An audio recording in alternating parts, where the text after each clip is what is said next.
Canada. From the Atlantic to the Pacific, this vast nation, one of the largest of the world, encompasses towering mountains, rolling prairies, the Great Lakes, and crashing shores. From this land have come great cities, abundant farms, and majestic dreams. In 1871, this expansive nation sought to link its scattered population by building the world's longest and costliest railroad. On November the 7th of 1885, it was completed. And in its thousands of miles of ribbon steel are told the story of a nation. Join me as we ride the Canadian, one of the last great trains of the world, on a journey back in time.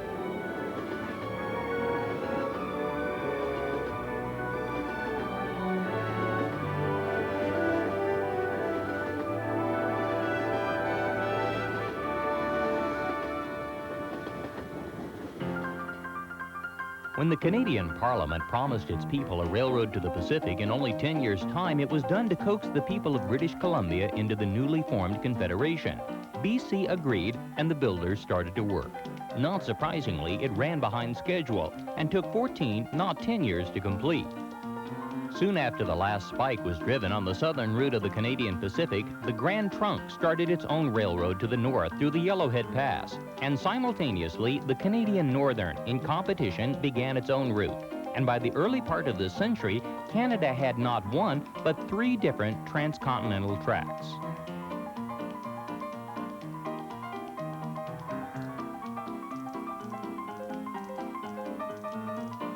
The early steam trains crossed the prairies and mountains, hauling settlers, miners, and people of the East. The trains were slow and none too luxurious, but they were a vast improvement over the Carleton Trail that had moved pioneers and adventurers before.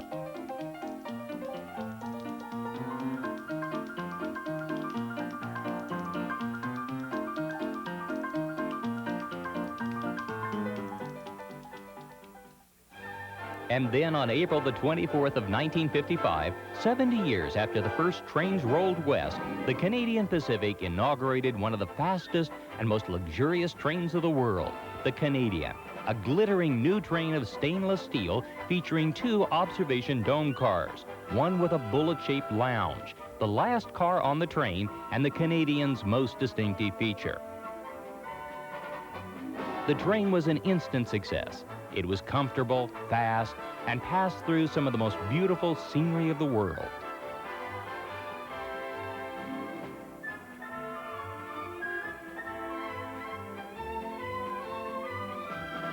But within a few years, jets were making the 3-day trip to the west in only a few hours, and the public started to abandon the train.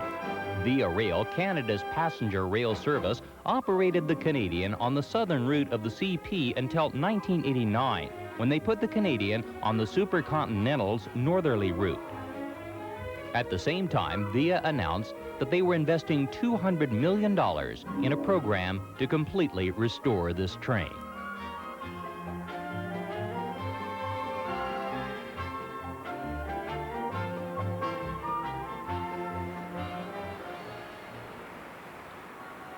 In Montreal at the Canadian National Yards, Via is working to restore the rolling stock of one of the world's great trains. Rather than to purchase new equipment, it was decided to restore the elegant stainless steel cars that were built for the Canadian Pacific by the Budd Company of Philadelphia in the early 1950s. The cars are brought into the yard and completely overhauled. The old steam heating systems are replaced with new electric components that receive their power from the locomotive. The brakes, plumbing, and lighting systems are replaced, and each car is meticulously restored down to new carpets, wallpaper, window shades, and linens.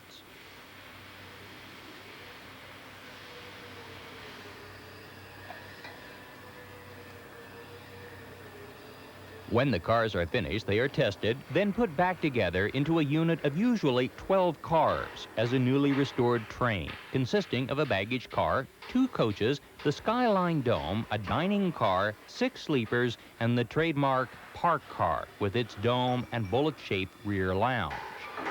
A total of 185 cars have been restored here at the St. Charles Yards, and the project is a testament to Canada and Via's commitment to restoring and saving the best of their railway past.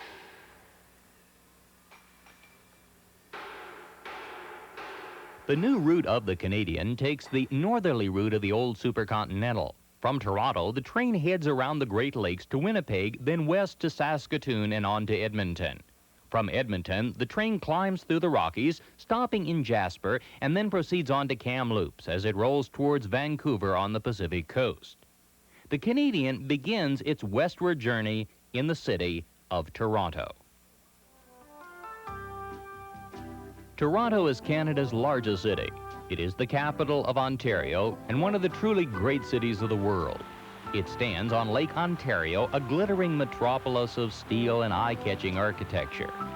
It has a population of over 3 million people and includes 80 different ethnic groups. The UN cited Toronto as the most ethnically diverse city in the world. Dominating the skyline is the CN Tower. It looms over the city and has become Toronto's best-known landmark.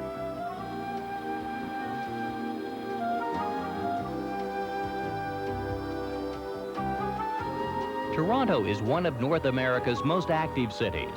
The sidewalks are crowded with business people during the lunch hour, and at the end of the day, commuters use the city's extensive subway system, commuter rail services, and far-reaching public transportation as they return to their homes. It is a city that has exploded in a few short decades, from being a somewhat sleepy town to a dynamic, action-packed, world-class city.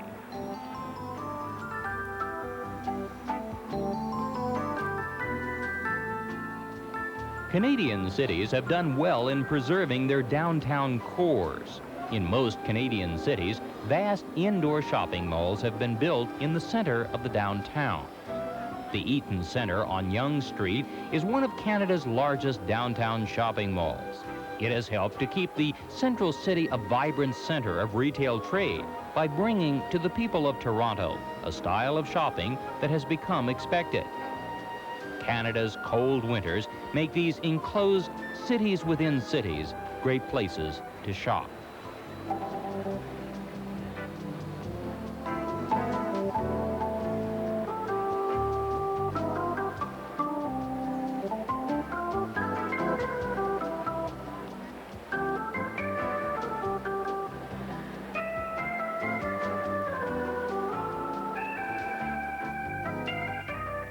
The old City Hall, built in 1899, stands next to the new City Hall. Both are in the heart of downtown. Boating and sailing are popular activities during the summer months, and ferries cross the water to the many islands that stand just offshore. Toronto was started on the site of Fort York in 1793. Against a backdrop of the city skyline, a guide demonstrates how the muskets were loaded and used against the Americans during the War of 1812. When the war ended in 1815, the long era of friendly U.S. and Canadian relations began. But we're here to board the train. Downtown, only a short distance from the lake, stands Toronto's historic Union Station, an imposing stone structure built jointly by the Canadian Pacific and the Canadian National in 1927. Across the street is the Royal York Hotel. This is Canada's largest hotel with 1,600 rooms. It was built in 1929 by the Canadian Pacific as a natural extension of their rail services. Here at the Royal York, we'll spend the night before our departure, and breakfast will be brought to us in our suite. The Canadian railroads built towering castle-like hotels across the nation that are as much a part of the railroad's history as the trains themselves. Shortly before our train is scheduled to depart, we'll call for the bellman. He'll arrive at our door and escort us and our luggage across the street into the station and take our bags directly to the train. Inside the cavernous main hall, the clock ticks off the minutes as the train is preparing to leave. On the board, all of the scheduled departures are listed, including ours, the number 1 train to Vancouver, the Canadian, Canada's transcontinental train. The ticket agents work quickly, making changes. Unlike airline agents who arrange only seats, train agents handle the berths and must sort out sleeping car problems as well. The crowd gathers, awaiting the opening of the platform by the train personnel. Meanwhile, the train has arrived from the switching yard, and the VIA personnel are busy trackside loading the train. Fuel must be loaded in both locomotives, luggage is brought to the baggage car, and the stewards are busy tidying up the bedrooms and berths. The galley staff loads the food and supplies which will be needed on this transcontinental trip to prepare meals for the passengers aboard the train.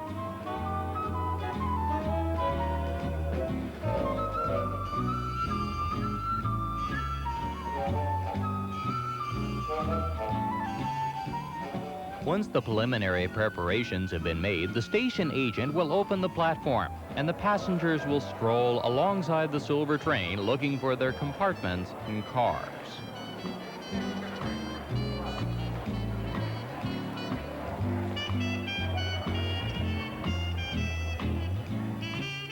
At 12:45, the conductor shouts, "All aboard." The locomotives power up, the motors are engaged, and the Canadian pulls out of Toronto's Union Station on a journey that will end 3 days and 2,800 miles later on the shores of BC. So sit back, relax, and welcome to the wonderful world of the train.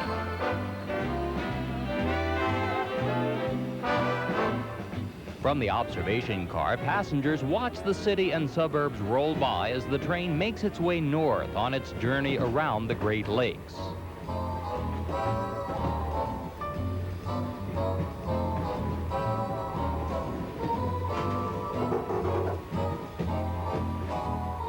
As the day goes on, passengers gather in the parked car and meet their fellow travelers.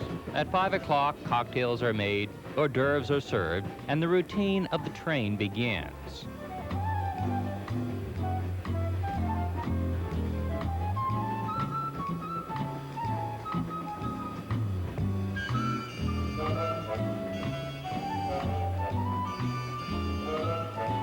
While passengers are having their dinner on the first night of our ride, the sleeping car porters are busy making up the berths.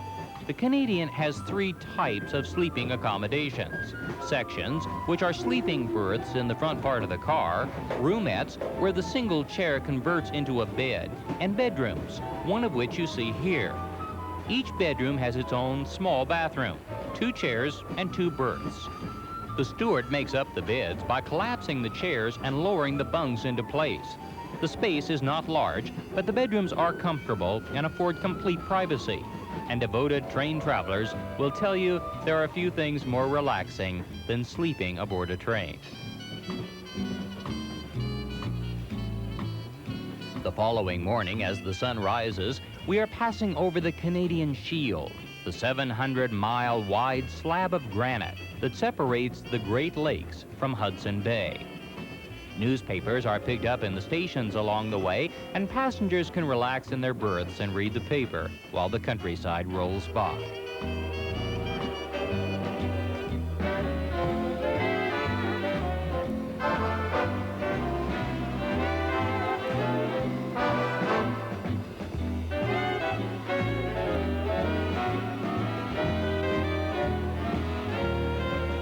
After enjoying breakfast in the dining car, passengers will spread out over the train.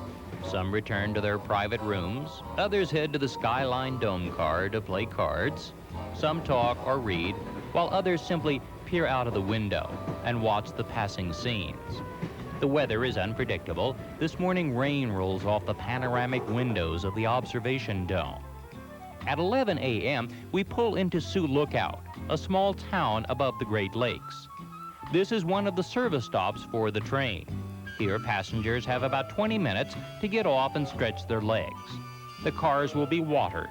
Each car holds several hundred gallons of water, and at designated stops, water will be added to the tanks. The train is fueled here by a young woman. Via Rail has been a leader in employing women in non-traditional jobs. With the train fueled and watered, the conductor will call out all aboard, the passengers hustle onto the train, the stewards pull up the stairs, lock the Dutch doors, and the train is rolling again out over the Shield from Ontario into Manitoba as we make our way west to the city of Winnipeg.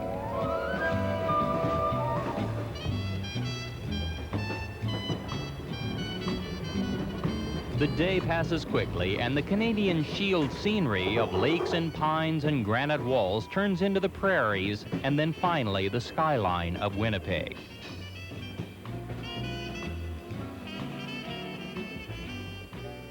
Winnipeg lies in the lower part of Manitoba. It is the provincial capital and home to 650,000 people. It is sometimes called the Chicago of Canada, for it is the business center of the Canadian prairies. The Canadian pulls into Union Station on Main Street in the heart of town. Winnipeg has a modern skyline. New office buildings tower over the prairie land. At Union Station, we leave the train and head across the street to the Fort Garry Hotel. The bellman follows with our bags, much as we experienced at the Royal York in Toronto. The Fort Garry is one of Winnipeg's classic landmarks. It was built in the first part of the 20th century by the railroad and was designed in the famous chateau style. Because of its location, across from the station, it was for years a center of activity for this crossroads town. Today, its ballroom has been converted into a casino, the only place in Canada where casino gambling is allowed. Winnipeg is a bustling city that reflects the fact that this is a city of business. This community serves the business and financial needs of the vast prairie lands. Grain is shipped here, the prices determined on the Winnipeg Commodity Exchange, and the banks and brokerage houses control much of the vast wealth the rich farmlands produce. The city is balmy and pleasant in the summer, but in winter it can be one of the chilliest places of the world. The corner of Main Street and Portage in Winnipeg is jokingly referred to as the coldest street corner on earth. A complex system of enclosed walkways interconnects many of the downtown buildings. Portage Place is a lavish multi-level shopping arcade completely enclosed and designed to encourage people to shop and browse on even the coldest days of the year. Winnipeg's best-known store is The Bay, a giant department store in the heart of town. Its name is actually the Hudson's Bay Company. It was incorporated in 1670, and the history of this store speaks of Winnipeg's early days. To the north of Winnipeg lies Lower Fort Garry. This fort was built on the Red River by Hudson's Bay Company. The company established this outpost to receive the furs caught by trappers who braved this unsettled and largely unexplored land. The Red River carts were used to haul the furs. They were also the primary means of moving goods west for the pioneers. They were to Canada what the covered wagons were in the U.S. The carts were made only of wood. When the wheels turned, they created a deafening squeak that was said to have driven many settlers to distraction on the long trips west. Winnipeg was built on the Red River below the fort at the point where the Red and Assiniboine rivers meet. Winnipeg arose on the west bank, St. Boniface on the east. The historic St. Boniface Basilica is one of many sites on this quiet and very French side of the river. This is the largest French-speaking community west of Quebec. The Métis, French Canadians who married natives, settled here and began Winnipeg's long tradition of ethnic diversity. The Ukrainian Cathedral speaks of Winnipeg's second largest ethnic group. Their heritage is evident throughout the city. There are more Ukrainians in Winnipeg than any other place in the world outside of the Ukraine. Winnipeg is the capital of Manitoba, and the legislative building stands in the heart of town. It was built in 1919 in the neoclassical style. The golden boy atop the dome stands posed with a sheath of wheat in his hand, looking out over the vast prairie lands. Winnipeg is home to the Royal Canadian Mint. Here the coins of Canada are produced. The Centennial Concert Hall is the home of the Royal Winnipeg Ballet, one of the world's foremost dance companies. The people of Winnipeg have always supported the arts. Winnipeg is covered with parks. The green lawns and shade trees create a sense of restfulness in the summer months. Assiniboine Park on the western edge of town is Winnipeg's oldest park. It offers a variety of attractions, including a sculpture garden with the works of Leo Mall. Leo Mall is a Winnipeg artist whose work in bronze is recognized worldwide. He has gained international attention for his expertise at human detail. On the Red River, excursion boats pass regularly. Winnipeg has always been a transportation town. Its earliest days are, like so many Canadian towns, tied directly to the fortunes of moving people and goods. Billowing clouds of smoke moving across the prairies signaled the coming of the train. The Prairie Dog Central is Winnipeg's last steam train. It operates on an excursion journey today from Winnipeg's St. James Street station out to Grosse Isle. In the early 1900s, there were many of these trains that hauled people from Winnipeg out to Victoria and Winnipeg Beach, Manitoba's lakefront towns. The locomotive was built in Scotland in 1882 and is typical of the hundreds of locomotives that traveled the Canadian rails until the end of the age of steam.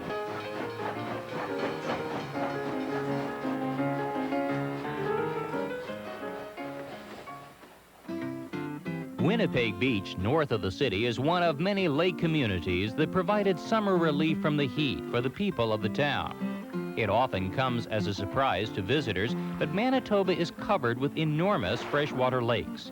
The lakes are huge, a part of the Great Lakes system, left behind by melting ice.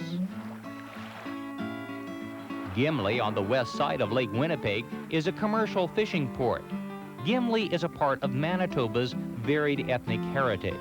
This community is Icelandic and boasts the largest population of Icelanders outside of Iceland itself. It is also the Purple Martin capital of Manitoba, and towering purple martin houses stand near the harbor at the water's edge.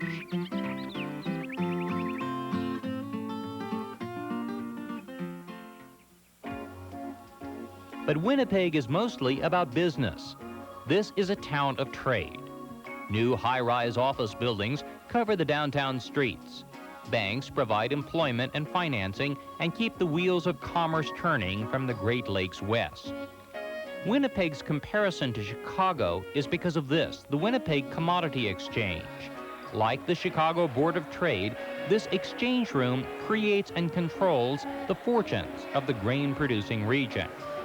Here, the prices are set for the bushels and boxcars of everything from oats standing in a barn to crops that have not only not been harvested yet, they haven't even been planted yet. The prices are set, haggled over, and bid up and down on the floor of this exchange. Weather is vital, and charts showing rainfall in specific regions and forecasts for the months ahead are used by the traders in making their bids. At first glance, these trading floors always seem chaotic with no point of order. But there is, of course, a highly defined system of doing things here, and at the end of the trading day, all of the paperwork is processed, and farmers, bankers, and investors across Canada will have seen the value of their assets rise or fall. This exchange sets the heartbeat of the prairie's economic health. From Winnipeg, we now head west. The Canadian leaves Union Station through the Winnipeg yards and heads out over the prairies on a track as straight as an arrow to our next stop at Saskatoon.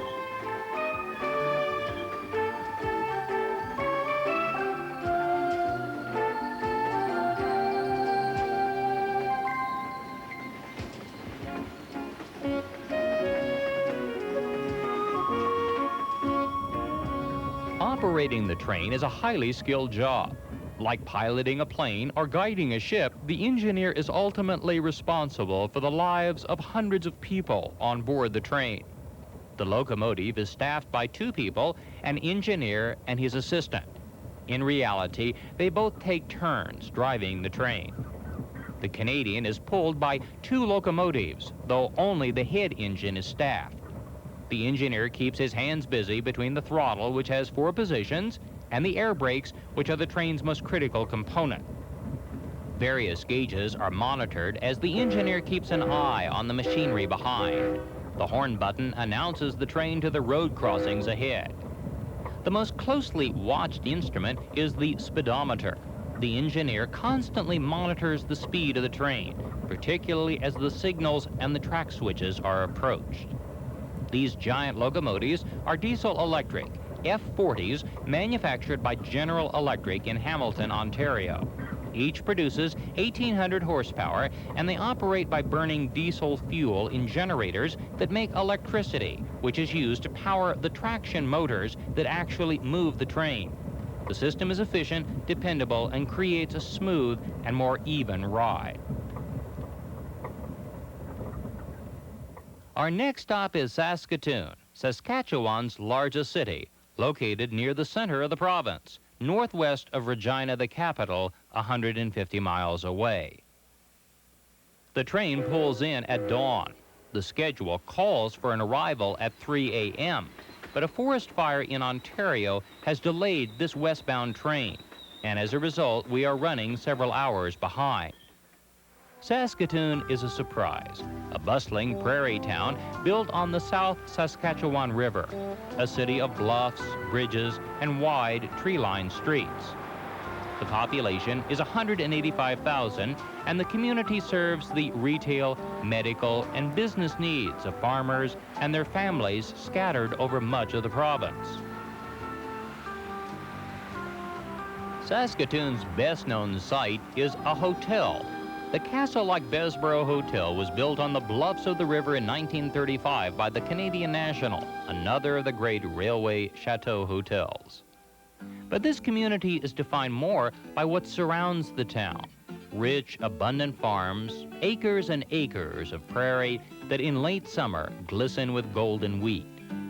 Saskatchewan is a part of the rich plains of North America that begin in Texas and Oklahoma and reach north of Saskatoon. Livestock is raised on pasture lands, and the whole region is not much different from what you would find outside a Kansas town. The grain elevators of Canada stand like sentinels across the prairies. They hug the tracks, and boxcars of grain move from here to the four corners of the world. Canada's grain elevators are almost always of metal, square with pitched roofs, very different from the round concrete prairie skyscrapers found in the U.S. Saskatchewan was Indian land. Long before the European settlers arrived, nomadic Indians roamed these plains. Along the banks of the South Saskatchewan River, tribes would stay for extended periods of time. The Indians followed the buffalo herds. This was an ideal spot because of the river bluffs where the buffalo could be driven over the edge to their deaths below. Today at this spot, the provincial government has created a heritage park, Wanuskewin. It means seeking peace of mind. It is an interpretive Indian site where you can explore the land and wander through exhibits that tell the stories of the lives of these nomadic people. Their lives depended on the buffalo. These animals provided the Indians with everything they would need. At Wanuskewin today, native North Americans demonstrate dances, storytelling, and the use of beads. The beads were used for artistic expression, as well as currency on the plains. They were woven into intricate designs and were highly prized, traded, and given as gifts. Today at Wanuskewin, the University of Saskatchewan operates an extensive archaeological laboratory. Students of archaeology learn firsthand the patient skills a modern archaeologist needs. These were nomadic people, so nothing was moved unless it was needed.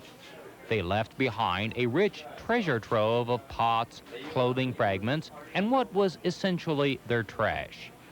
Today, these discarded fragments of an early civilization yield answers about these people's lives and the movements and advancements of people over the North American plains. The nomadic people of North America left behind much to be discovered, and a great deal of modern archaeology involves uncovering, examining, and studying the movements of these tribes as we seek to understand how the North American continent developed and evolved. From Saskatoon, the train continues west. Our train tonight is running on time, and we will depart Saskatoon at 3:38 a.m. Not a convenient time, but the reality of cross-country trains is that some of the stops will inevitably be in the middle of the night. The awaiting passengers board, and the train heads out into the black, empty skies. The stewards are busy preparing the berths for passengers who have booked sleeping accommodations out of Saskatoon. This is a section. These are berths at the front of the sleeping car that are made out of daytime seating areas. The steward will lower the beds and make up the berths that line the corridor. To ensure privacy, he'll hang heavy canvas curtains on both the upper and the lower berths. Changing into your pajamas behind these curtains has challenged travelers since the first sleeping cars started to roll. The night passes, and the following morning, as the sun rises over the prairies, we are heading west, leaving Saskatchewan and entering the eastern plains of Alberta.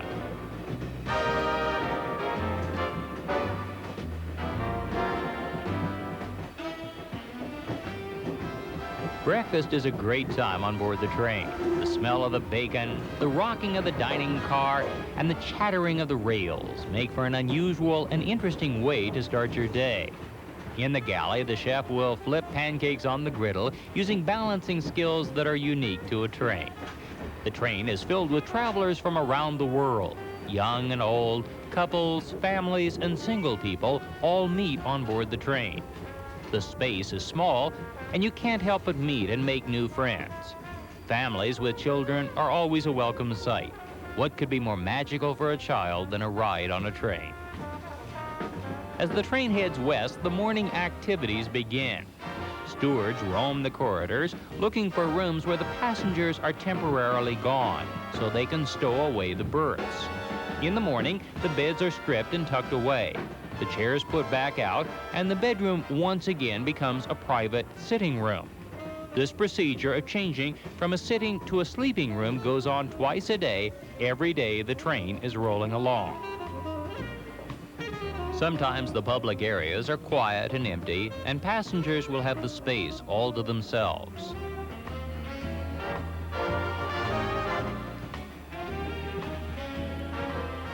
The conductor is the most important person on the train. Passengers sometimes assume the engineer driving the train is the #1 person, but not so.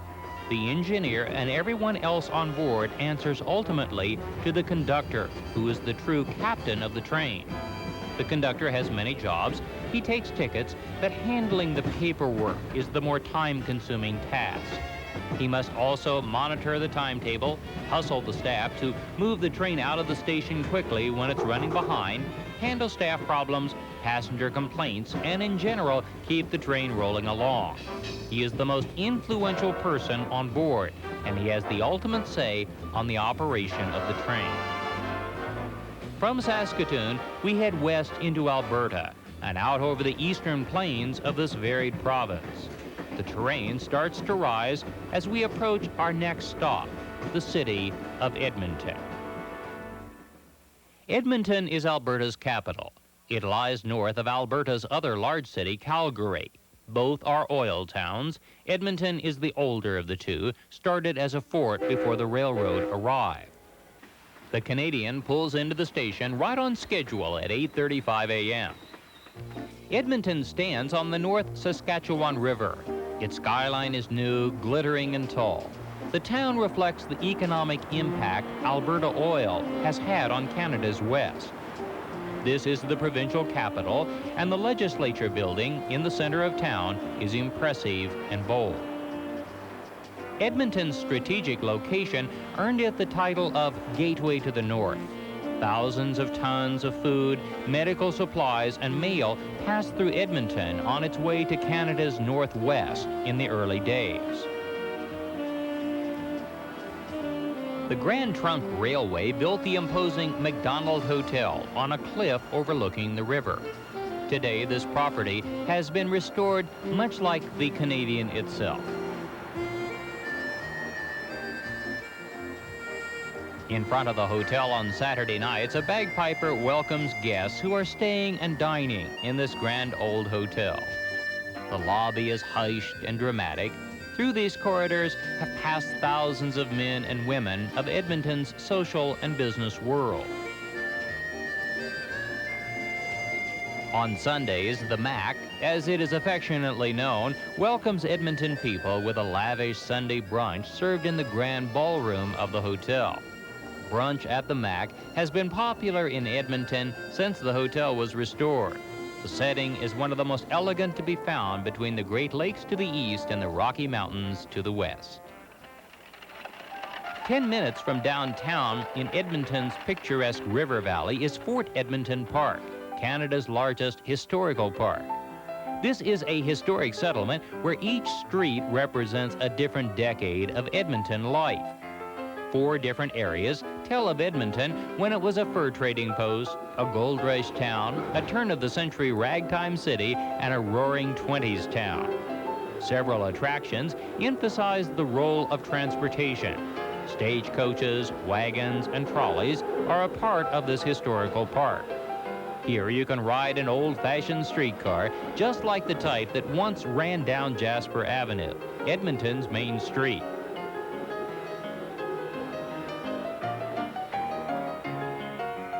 A steam train rumbles along, another of the giant locomotives that originally conquered the Canadian West.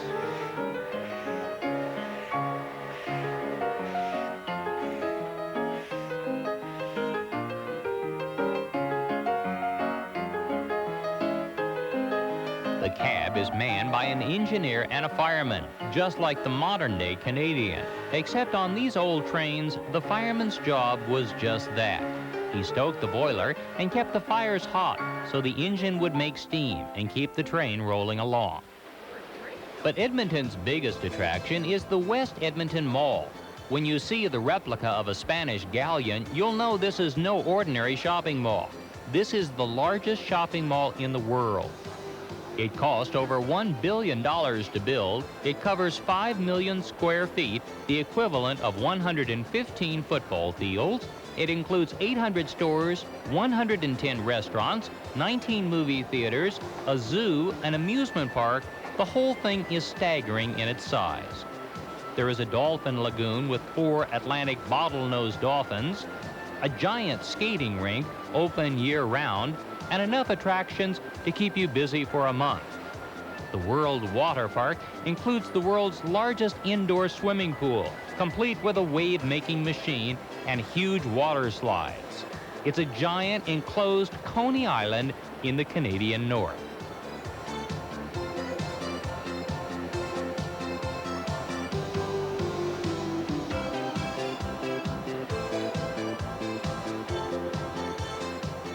And what would a shopping mall be without bungee jumping?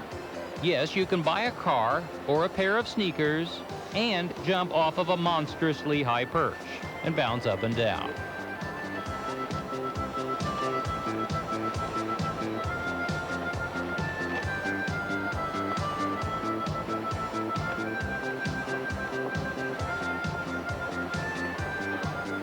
And if that isn't enough, there's a full-scale amusement park with merry-go-rounds, Ferris wheels, and 22 other attractions and rides, including a roller coaster that will spin you upside down. The West Edmonton Mall is unique. It's Edmonton's best-known attraction and unlike anything else in the world.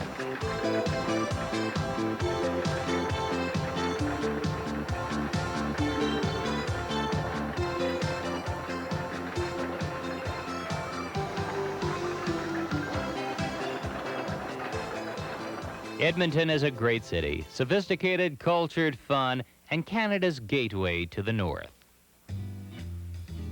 The following morning at 9:05, the Canadian departs from Edmonton to the west. We have a new head-in crew on board that will take us on to the Rockies. Today, the scenery changes. Low plains give way to rising terrain as the mountains loom up ahead.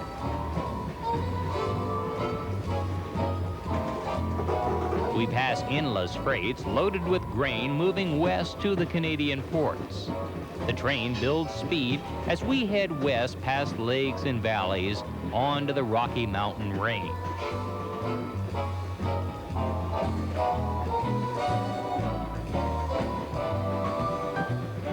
Passengers crowd in the observation dome to view the scenery, which is the main attraction of the day.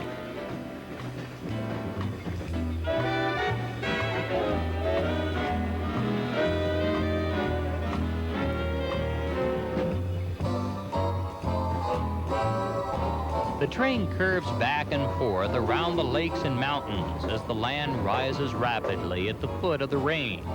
We are heading west through the Rockies towards the Yellowhead Pass. When the original surveys of the mountains were done in the 1870s, there was endless debate about which pass to use. The Canadian Pacific opted for the Kicking Horse Pass to the south.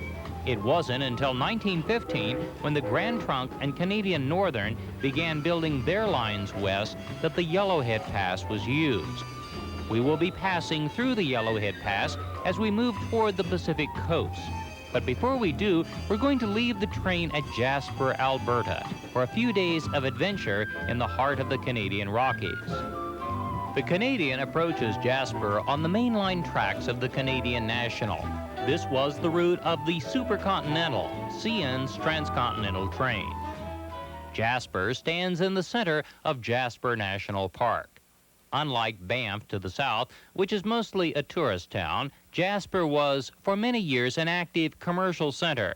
The Canadian National maintained large railroad yards here, and the town was a primary switching point as the freights were assembled to head east and west. Jasper feels like a chalet village. The architecture is vaguely Bavarian. In summer, it's very busy with travelers from around the world. Some arrive by train, others come in on coaches and by car. This is mountain country. Surrounding Jasper are some of the most spectacular mountains of the world. This is toward the northern end of the massive Rocky Mountain Range that begins in New Mexico and ends north of British Columbia. The mountains are somewhat lower than those in the U.S. Most of the peaks are between 9,000 and 11,000 feet, but the shapes are very dramatic. The spring runoff creates churning rivers that drop dramatically, creating some of the world's most impressive waterfalls. Outside of the town of Jasper stands the Jasper Park Lodge. The Jasper Park Lodge had very humble beginnings. It started out as a tent camp in 1915, begun by Fred and Jack Brewster, who were the tourism pioneers of this region. In 1921, the Grand Trunk Railroad took over the tent camp and built 8 log cabins. The setting is beautiful on Lake Belver, with Mount Edith Cavell looming ahead. Over the years, it has expanded into a 437-room resort. One of its most interesting features is its highly mobile room service. If you call room service here and order breakfast, lunch, or dinner, it will be delivered by a bellman on a bicycle, regardless of the weather.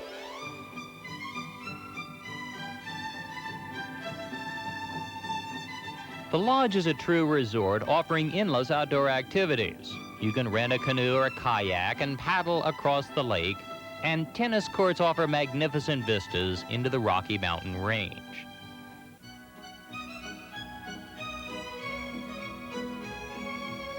The golf course is world-renowned. Built in 1924, it took 200 men and 50 teams of horses to create. It was designed by the world-famous golf architect Stanley Thompson.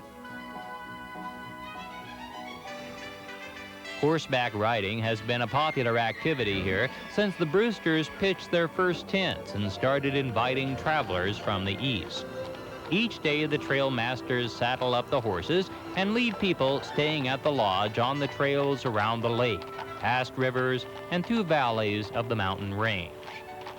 Magnificent scenery forms a backdrop along the trails, and the experience is typical of the outdoor adventures this region provides.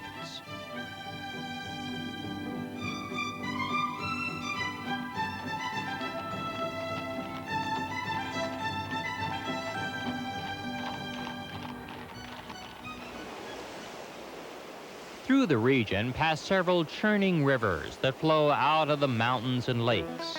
Whitewater rafting is one of the activities the Jasper Park Lodge provides. Participants carry the rafts to the river's edge and receive a few instructions before starting out. And depending on your mood and sense of daring, you can experience anything from a gentle float trip to a hair-raising rapids adventure. Today, we're going to run the Athabascan River. This journey starts below the Athabascan Falls, and we'll run the river for about 10 miles. The whole thing takes about 45 minutes, and it's a pretty good way to, quite literally, get your feet wet.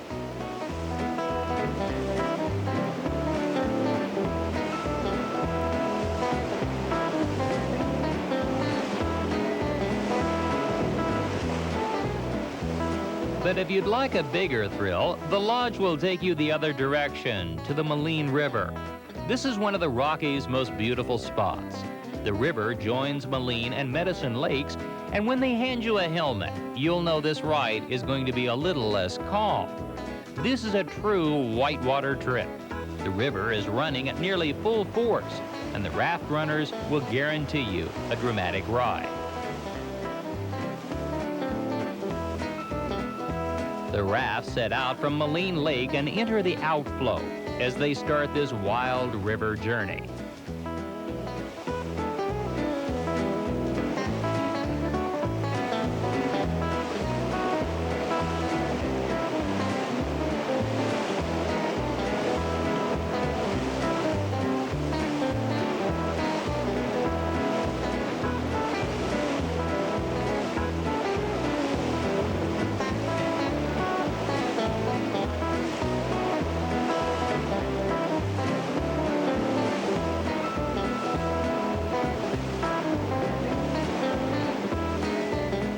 Rafting in the Rockies is one of the highlights of staying at the Jasper Park Lodge.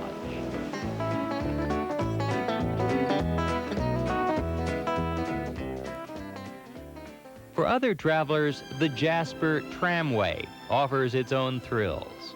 This is the longest cable car in Canada. It opened in 1964 and takes 30 passengers at a time to the top of Whistler Mountain. The ride takes 7 minutes and crosses one tower en route to the mountain peak. A conductor on board offers a running commentary as people peer out of the car into the Rocky Mountain range.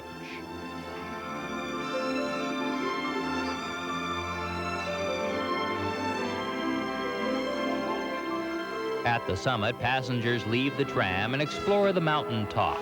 The giant wheels turn rapidly as the cable car makes its way back down the slope. This is Whistler Mountain. It is about 600 million years old and consists mainly of sandstone and shale. It receives its name from the whistling marmots that cover the slopes. The temperature drops rapidly, and though it was almost hot at the base, a jacket and sweater are a must up here. Even in June, when this film was shot, some snow remains. From the top, you can see 70 miles west to Mount Robeson and 60 miles south to the Columbia ice fields. It's one of the best distance viewing spots in the entire mountain range. Connecting Jasper and Lake Louise is the Icefields Parkway. It is no exaggeration to say that this is one of the most beautiful stretches of road in the world. For 140 miles, the view is truly mesmerizing. One breathtaking mountain after another.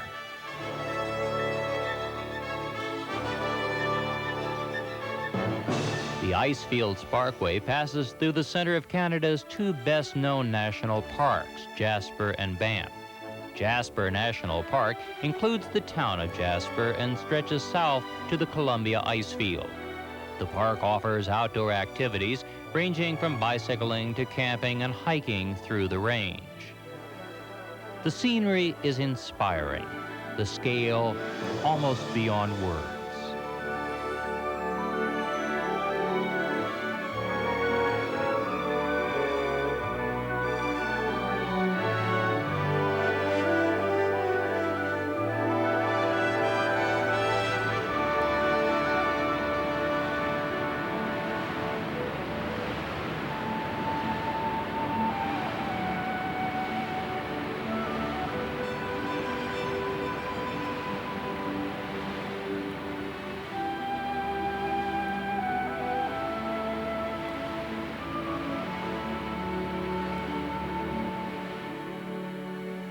For many visitors, Jasper National Park's greatest thrill is its abundant wildlife.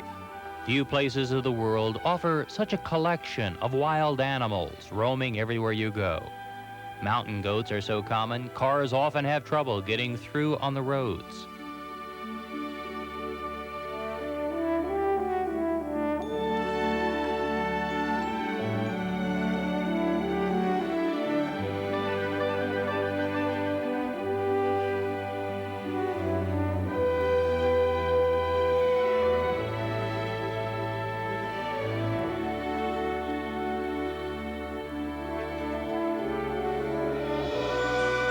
Deer and elk will graze right down to the edge of the camps.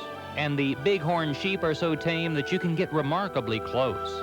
Jasper National Park is a wildlife photographer's dream.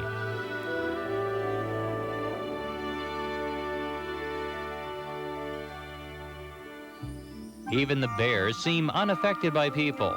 These scenes were taken right alongside the Icefields Parkway, with the cars buzzing by.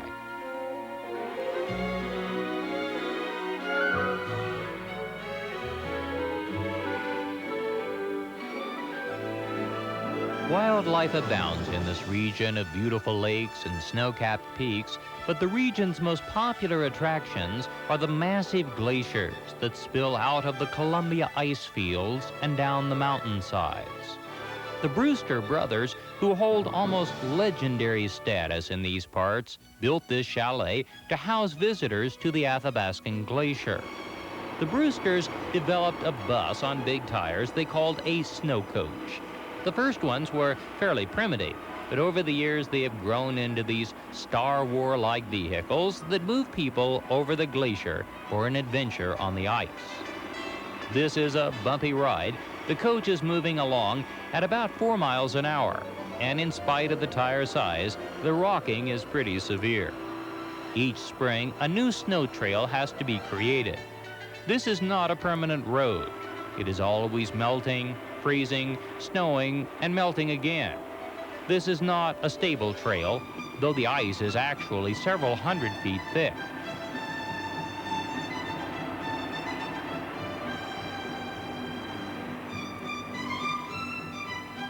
At the end of the snowy road, the passengers disembark and walk out onto the ice. This was the first glacier walk attraction of North America. Since it began, thousands of people have had the experience of wandering out over the Athabascan Glacier that spills out of the massive Columbia ice field high overhead.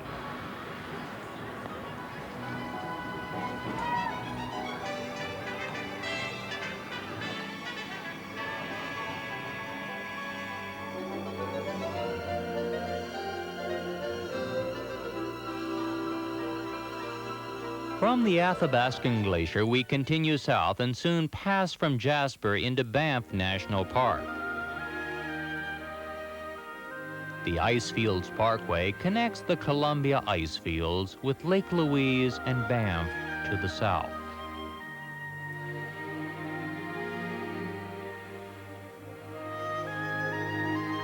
At times, the scale of the scenery, the size of the mountains, the height of the waterfalls, and the thickness of the ice cause us to overlook nature's more delicate sights. Lovely wildflowers bloom from spring to autumn, covering the fields and valley floors.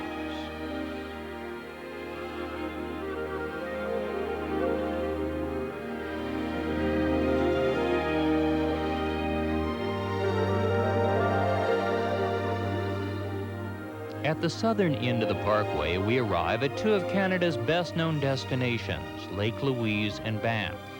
The tracks of the Canadian Pacific pass through these resorts, and for 34 years, the Canadian took the southern route, stopping in Banff and Lake Louise rather than Jasper to the north. Lake Louise is one of the most picturesque spots on Earth. It stands in front of towering mountains, glaciers pouring off the slopes. The spot is almost mystical at times.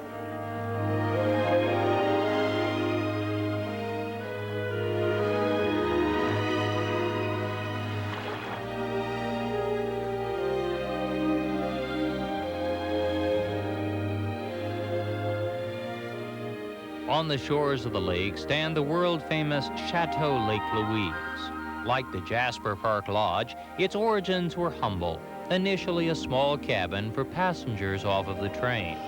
But the railroad saw the potential of this spot and erected a hotel on the site worthy as a travel destination unto itself.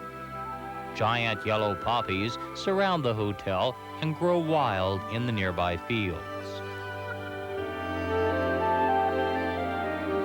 The Canadian Pacific Railroad built and continues to operate this hotel. At one end of the lobby is one of the most glorious picture windows of the world, framing a true postcard view.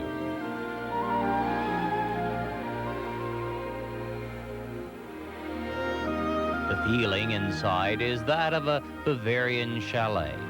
The atmosphere is old world, friendly and warm, a carry back to another time when travel was less rushed and people traveling through Canada on the Canadian could stop and spend a few days.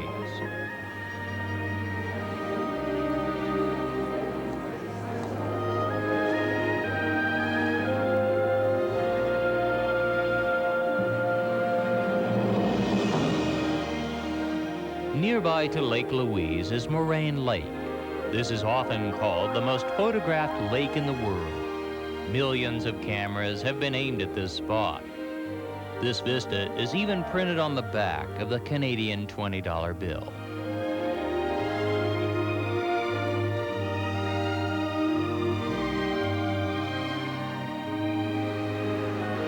On to the east a short distance is the town of Banff. This is a charming, though somewhat commercialized spot that still does retain some of its turn-of-the-century character. Banff is best known for the Banff Springs Hotel. This colossal pile, and there is no other word that describes it so well, was built in 1888 as the first of the great railway hotels. A statue of William Cornelius Van Horn, chairman of the Canadian Pacific when the railroad was built, stands out front. A plaque is inscribed with his best-known quote, "Since we can't export the scenery, we'll have to import the tourists." Inside the hotel is an interesting collection of old silver plate off the Canadian Pacific's early trains. Much of this heavy railroad silver was used aboard the original Canadian from 1955 until 1989.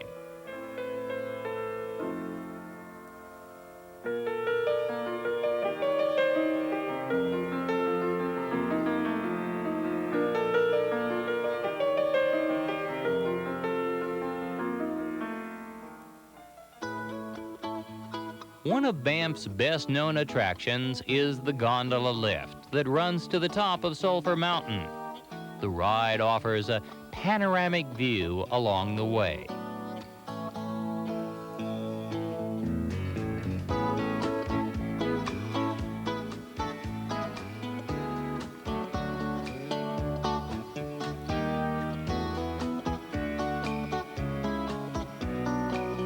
At the summit, your view stretches as far as the eye can see as you take in the scope and size of the Rocky Mountain Range.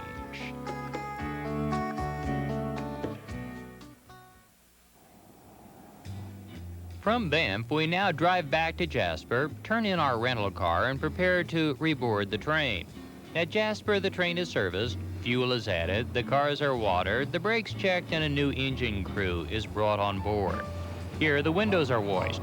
2,000 miles of travel has left more than a few dead bugs on the front part of the observation dome. From Jasper, the train now heads west toward the Yellowhead Pass.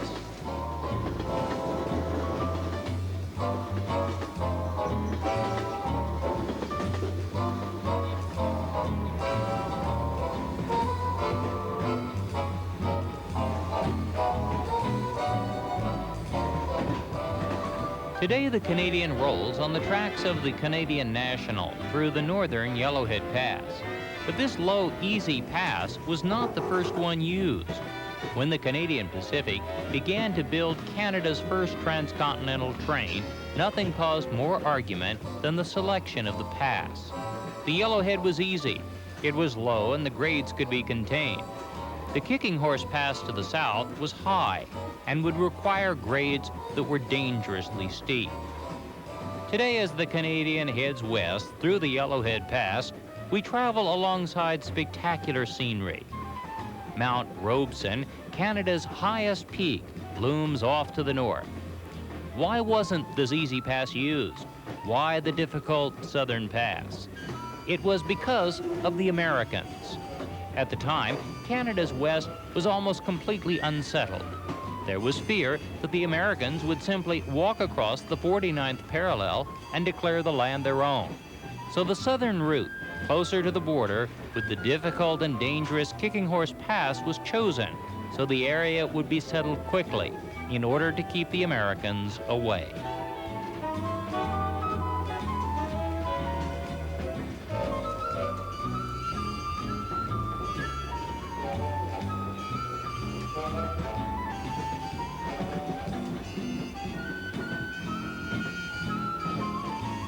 Dinner in the diner, nothing could be finer. An old refrain from a nostalgic song, and today it's as true as ever. Dining aboard the Canadian is one of the most relaxing aspects of this travel experience. Passengers order from a fairly extensive menu, and everything is prepared to order on board. There are no microwaves in the dining car. All of the food is prepared fresh each day. Working in the galley is a job that requires a good sense of balance. The Canadian runs on continuous welded track, and the ride is fairly smooth, but the 80 to 90 mile-an-hour speed makes for enough jostling in the dining car and galley to keep the chefs and dining car stewards on their toes. Dining cars on board trains are a great place to make new friends. Everyone must share tables, otherwise all of the passengers couldn't be served. And after introductions are made, most passengers find their nightly table mates to be interesting. Everyone shares, by virtue of the trip, a common love of trains.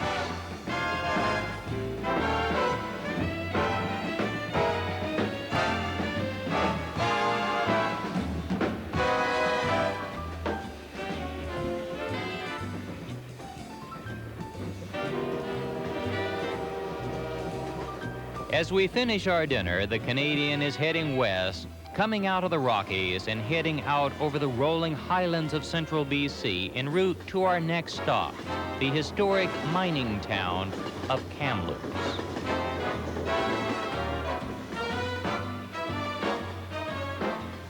Kamloops is, if nothing else, a railroad town. The main lines of the Canadian National and Canadian Pacific meet at this point. Kamloops lies in the lower central part of British Columbia, between the Rockies to the east and the Coast Mountains to the west. The population is about 70,000, and the feeling is that of a rugged railroad and ranching town. The city hugs the Thompson River that runs through the heart of town, and the rail lines and extensive switching yards make the trains an integral part of the commerce and economy of the region. A small excursion boat takes people down the river and lets them see how quickly the city disappears and the ranch lands begin.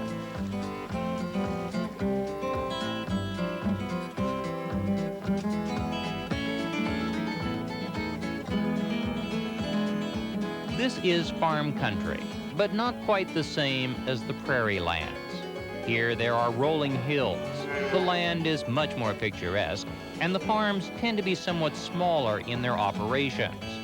There are extensive dairy operations in this part of BC, and the scenes of cattle, horses, and other livestock, as well as the red-painted barns, are typical of the interior of BC. BC's farming wealth is dependent on irrigation. Much of the region is fairly arid, and only by tapping the mountain water supplies are farmers able to irrigate the fields and make the region productive. Like many places dependent on irrigation, few people ever consider the possibility of drought. But in recent years, BC, like much of the Pacific Northwest, has suffered from little rain, and the limited water supplies have created predictable friction between the city populations and the farmers who are dependent on a regular supply. One of the region's oldest and largest industries is timber. Tall stands of pines and firs cover hundreds of thousands of acres in the central part of BC.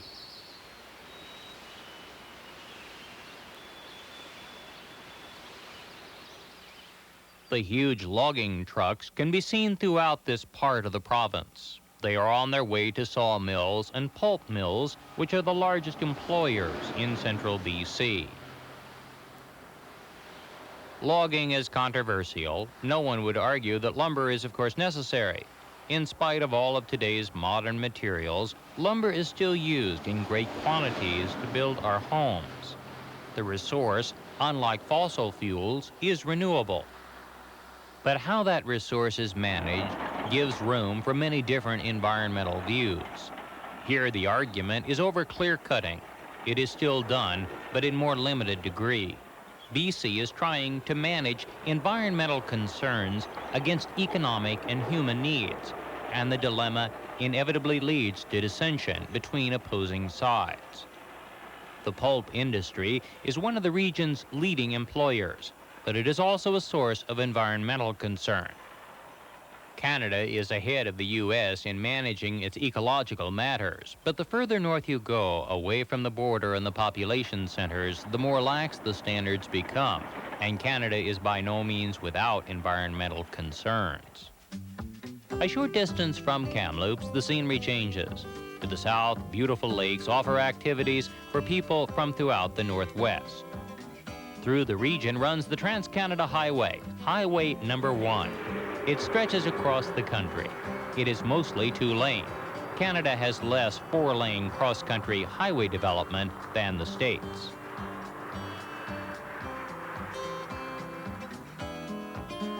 Kelowna lies 70 miles from Kamloops and is a lovely lake resort town.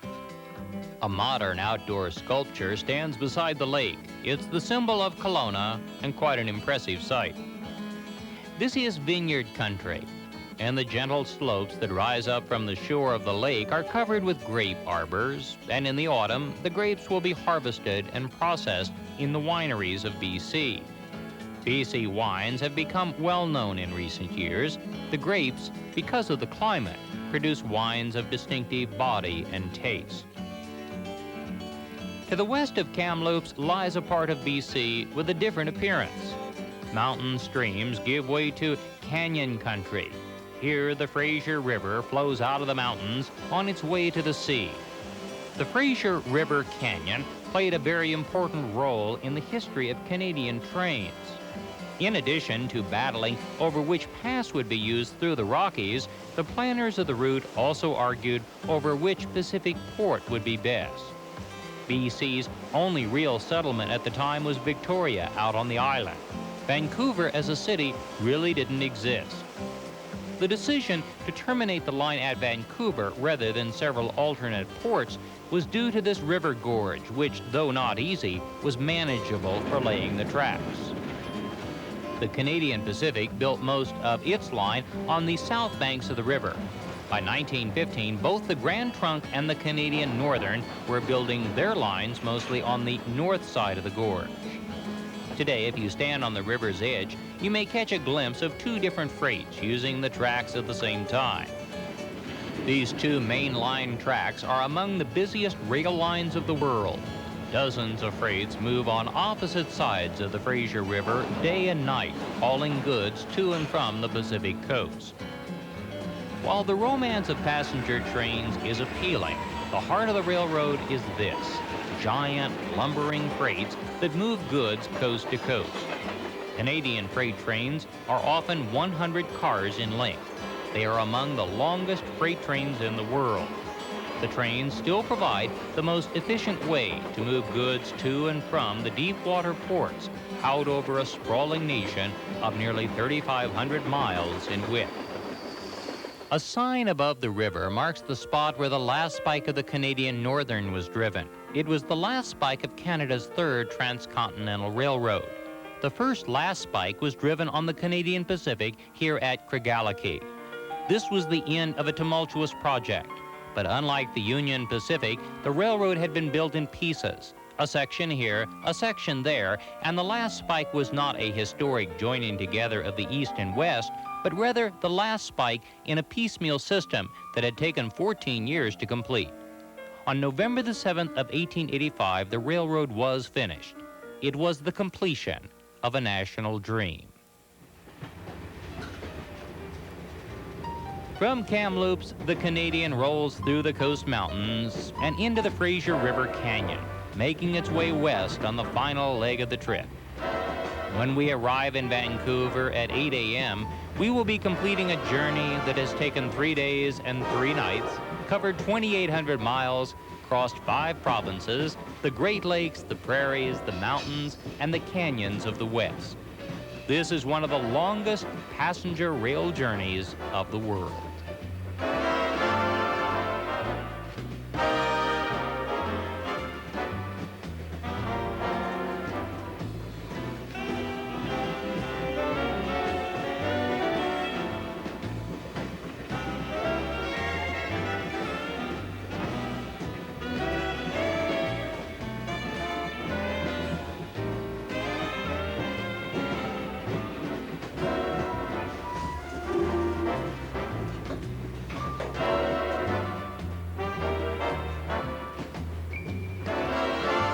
We are now arriving in Canada's most important western port, Vancouver, a sparkling city surrounded by water and mountains, temperate and home to 1.5 million people.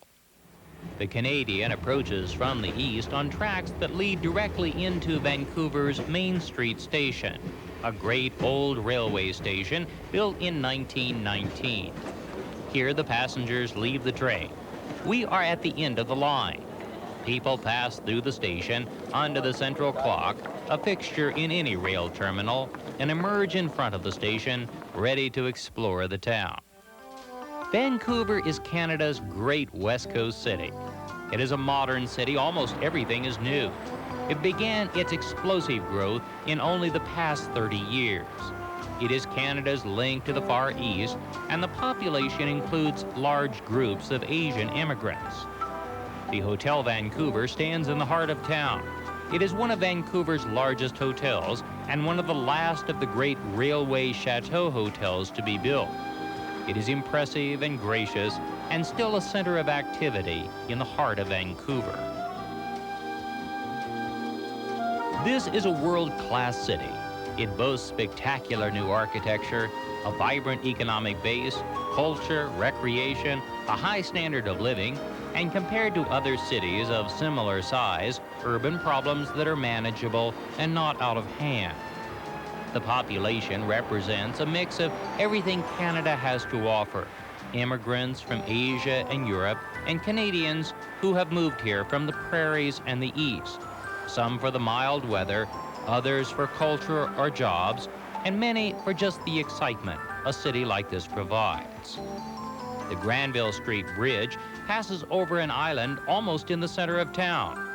This is Granville Island. For years, it was purely industrial, filled with warehouses and the shipping trade. Today, those businesses still exist, but developers have also created shops, markets, entertainment, and endless restaurants and cafes. This is one of Vancouver's most popular spots. It has become an active center for street entertainers and musicians, and many people of Vancouver will make their way here on Saturdays and Sundays to buy fresh food and fish at the public market on the pier. Vancouver began here in Gastown, a turn-of-the-century part of town that began to develop once the railroad arrived. In the center of Gastown is a historic town clock, the steam clock. It operates by, of all things, steam. City steam that is pumped under the streets as a public utility. The clock, pendulum, and weights are powered this way, and 4 times an hour, the chime sounds using wheezing old steam whistles. It's a curious attraction and very interesting to watch. Canada Place stands on the water next to the old Canadian Pacific Station. This is a sprawling new pier that was built for Vancouver's Expo and today acts as the terminal for the nearly 24 different cruise ships that sail from Vancouver to Alaska during the summer months. The ships sail west through the harbor and under the Lions Gate Bridge.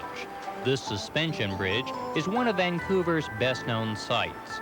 It links downtown with all of the communities on the North Shore. It is one of Vancouver's busiest thoroughfares. The road over the bridge passes through the center of Stanley Park. This is Vancouver's best-known public park. It is only minutes from downtown and is filled with people on weekends enjoying the outdoors. There are marinas, bike paths, jogging trails, and lots of different things to do. The park's best-known attraction is a colorful group of totem poles. These brightly colored totems have stood in the park for a very long time. They are authentic and represent various Indian tribes scattered throughout BC. The figures on these totem poles represent families, events, and the leaders of each clan. They do not, in most cases, represent gods or spirituality. They were carved to record the stories, the heritage, and the history of a people, not as idols of worship, which is commonly thought. The Canadian terminates in Vancouver, but Victoria, BC's capital out on Vancouver Island, has a strong connection with Canada's original transcontinental train. When British Columbia was being enticed into the newly formed Confederation, Victoria was the only settlement of any size. The planners of the railroad wanted to build the train to operate to Victoria by loading the train onto ferry boats, as is common in Europe. The plan was never carried out, and today Victoria remains unconnected to the main line of the train. Victoria today is Canada's most charming city. It is more English than London, and its sense of grace and ease are world-renowned. This is the capital of British Columbia, and the legislature building on the water is famous for the Christmas-like outline of lights that glow across the harbor each night.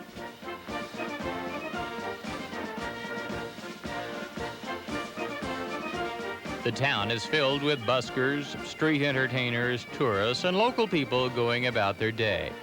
Carriages move visitors through Victoria, and the overall feeling is like that of being in an English seashore town. Victoria's best-known gathering spot is the Empress Hotel. This is not just a hotel, this is a BC institution. It was built by the Canadian Pacific shortly after the turn of the century, anticipating that the train would eventually deliver passengers directly here.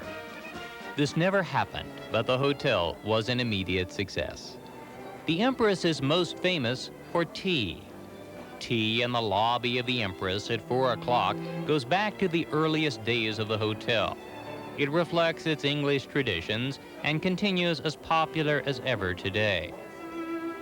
The quiet background sounds of clinking silver and animated conversation create an ambiance like that of the early trains, when travel was more leisurely and less rushed, a time when travel was to be savored and enjoyed.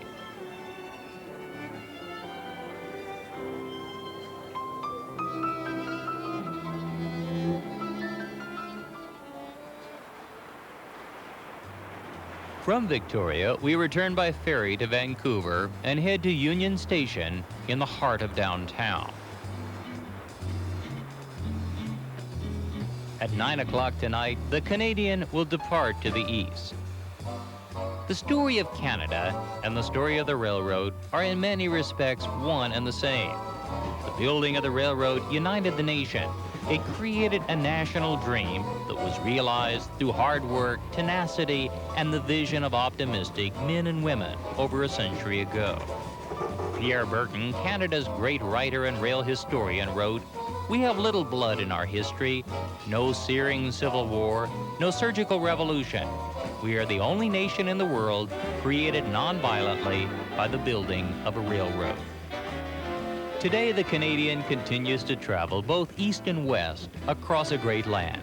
It speaks of the spirit of Canada, its people, and the noble link this nation has to its endless miles of silver rails. The Canadian is one of the last great passenger trains of the world, an experience enjoyed each year by thousands of devoted and enthusiastic travelers who still appreciate and understand the magic of a train.